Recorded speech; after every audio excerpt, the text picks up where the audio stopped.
防暴要来关心，俗语咧讲，看无的拍算盘，意思就是袂见效。中华社头社斗路三个查某囡仔伫咧路边开讲破刀，雄雄一个查甫人徛奥多摆挖过来，想要จิ้其中一个查某囡仔，互伊闪过了后，这个查甫人雄雄搁再想要จิ้另外一个查某囡仔，这个查某囡仔惊甲身魂无条体，大声喊休，查甫人才赶紧也无人讲，赶紧走。这段画面互人铺上网络，嘛互附近的人拢真烦恼，会搁再拄到小弟哥。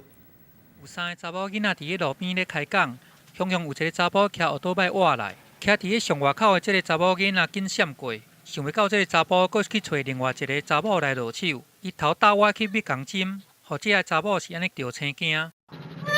这到底是安怎咧？咱过来甲看一遍。三个查某徛伫路边，煞尾有一个查甫徛奥多摆挖过来，伫咧上外口的查某囡仔，互这个中央的查某囡仔甲扭卡入来，徛伫上内底的查某囡仔还佫毋知影啥物状况。这个查甫佫倒挖去要甲针，加在伊赶紧退后，佫大声喊休。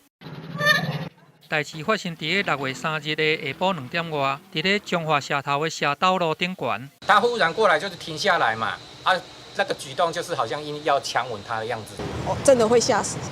他行为比较夸张啊，任何人看了都会很恶心啊。这个查甫敢若亲像强要共针无成功了后，就随骑车走去啊。不过伊犯案的过程拢去互监视器甲翕落来，影片一通铺上网，随引起惊吓。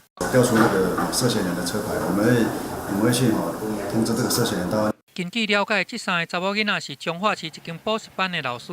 迄一天，因来到这个社头乡，要来做家庭访视，想袂到煞来去拄到骗趖。警方嘛表示讲，进前无这款案件来发生过，判断讲是随机找路人来犯案的。目前当咧调沿路的监视器，要用车牌来找人，嘛希望被害者会当去派出所来报案，配合调查。记者综合报道。